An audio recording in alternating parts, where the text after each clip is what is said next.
বিসমিল্লাহির রহমানির রহিম। আসসালামু আলাইকুম রহমতুল্লাহি বারাকাতুহু। আপনারা দেখতে পাচ্ছেন এটি একটি ফরম, যেখানে বাংলাদেশের সকল মসজিদের খতিব, ইমাম, মুয়াজ্জিন ও খাদেমদের তথ্য চাওয়া হয়েছে। আমরা জানতে পেরেছি ইসলামিক ফাউন্ডেশনের বরাতে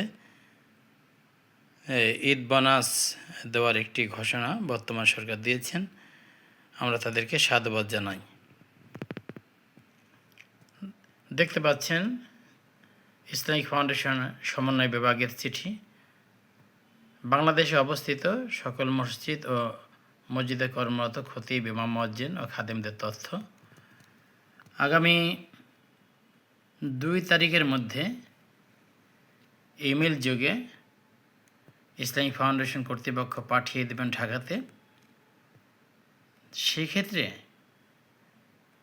1 তারিখের ভিতরে বাংলাদেশের সকল মসজিদের তথ্য নিজ নিজ উপজেলার ইসলামিক ফাউন্ডেশন কার্যালয়ে পাঠাতে বলা হয়েছে। এখন আপনারা দেখতে পাচ্ছেন 23 ফেব্রুয়ারি তারিখে প্রধানমন্ত্রী কার্যালয় থেকে একটি কমিটি করে দেওয়া হয়েছে। সরকারের নির্বাচনী ইশতেহারে ইমাম, মুয়াজ্জিন, খাদেম ও অন্যান্য প্রতিষ্ঠানের যাতে সম্মানী দেওয়া যায় সেই বিষয়ে। এখন আমি আপনাদেরকে এই ফরম পূরণের যে মৌলিক তথ্যগুলো চাওয়া হয়েছে এই ব্যাপারে কথা বলবো। এটি দেখতে পাচ্ছেন আমার সামনে যে ফরমটি, এটা ফরিদপুর জেলার। তো বিভিন্ন জেলায় বিভিন্নভাবেই ফরমটি তৈরি করা হয়েছে তথ্য সংগ্রহের জন্য। প্রথমে দেখছেন যে খতিবের নাম, মোবাইল ও এনআইডি নম্বর, খতিবের স্থায়ী ঠিকানা, অন্য কোনো পেশা যদি থাকে, এরপর সরকারি কোষাগার থেকে কোনো বেতন বা সম্মানী পাই কিনা, উত্তর হ্যাঁ হলে বিস্তারিত লিখতে বলা হয়েছে। এই ব্যাপারে আমি ইসলামিক ফাউন্ডেশনের একজন সুপারভাইজারের সাথে কথা বলেছি।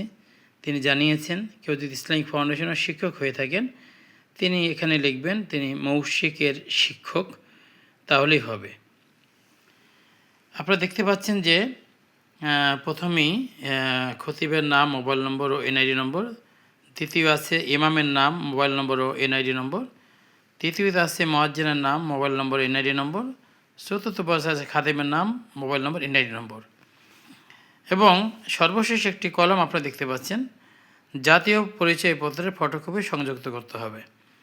এবং এই দেখেন সর্বশেষ এখানে মসজিদ কমিটির সভাপতি অথবা ইমাম সাহেবের স্বাক্ষর এবং মোবাইল নম্বর দিয়ে সংগ্রহ করলেই হবে। এবং পূর্ণ তালিকাটা সবচেয়ে গুরুত্বপূর্ণ বিষয় হলো এনআইডি নম্বর এবং মোবাইল নম্বর, এটা অত্যন্ত গুরুত্বপূর্ণ। তো আপনারা আপনাদের নিজ নিজ জেলায় যেভাবেই ফর্ম চাওয়া হোক সেইভাবে আপনারা পূরণ করবেন। আমরা আপনাদেরকে এখন দেখাচ্ছি ইসলামিক ফাউন্ডেশন কুমিল্লা জেলার তথ্য এইভাবে চাওয়া হয়েছে যে ইউনিয়নের নাম, মসজিদের নাম, ঠিকানা, মসজিদের জনবলের সংখ্যা, মসজিদের ধরন, খতিবের নাম, মোবাইল নম্বর, এনআইডি নম্বর, খতিবের স্থায়ী ঠিকানা, অন্য কোনো পেশা যদি থাকে, সরকারি কোষাগার থেকে কোনো বেতন সম্মান পান কিনা, ইমামের নাম, মোবাইল নম্বর, এনআইডি, ইমামের স্থায়ী ঠিকানা, অন্য কোনো পেশা, সরকারি, অর্থাৎ এক এক জেলা এবং উপজেলা এবং এক একটা জেলায় ভিন্ন ভিন্ন রকম। আমি এটা দেখাইলাম যে সবার তথ্য একই, যার যার ফরম্যাটে যার যার জেলায় ভিন্ন ভিন্নভাবে ফর্মটি বানিয়েছেন মূলত সংগ্রহ করার জন্য, কারণ নির্ধারিত ফরম্যাটেই এই তথ্য যাবে, অতএব ভয়ের কোনো কারণ নেই। আপনি যেরকম তথ্য ফর্মে পান সেই তথ্য ফর্মে আপনি পূরণ করবেন। এখন আপনাদের দেখাচ্ছি সিলেটের বিভাগীয় কার্যালয় সিলেট, সিলেটের ফরমটা তারা আবার বিস্তারিত তথ্য চেষ্টা করেছে, মূলত একই রকমের তথ্য। যাই হোক, আমি ফরিদপুর জেলার যে ফরমটি, এই ফরমটি আমার কাছে ভালো লেগেছে।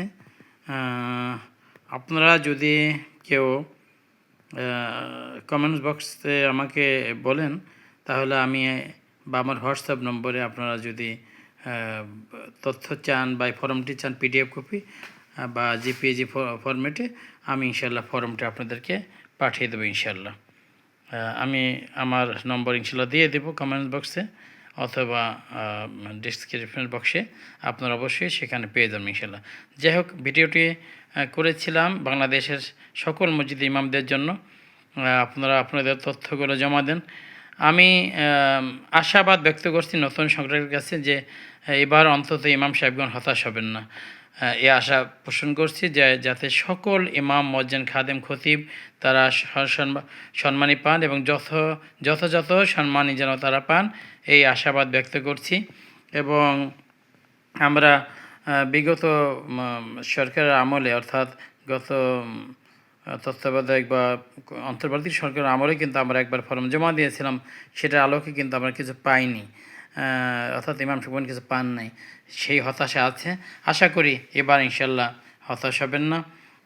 আমরা সরকারের কাছে আরও বেশি ইসলামের জন্য তারা কাজ করবেন এবং মদিনা সনদ অনুযায়ী দেশের সকল কিছু পরিচালনা করবেন, এই আশাবাদ ব্যক্ত করছি। সকলের পক্ষ থেকে আমরা দোয়া কামনা করছি যেন বাংলাদেশ একটি সুন্দরতম ইনসাফপূর্ণ বাংলাদেশ হয়, সেই কামনা করছি।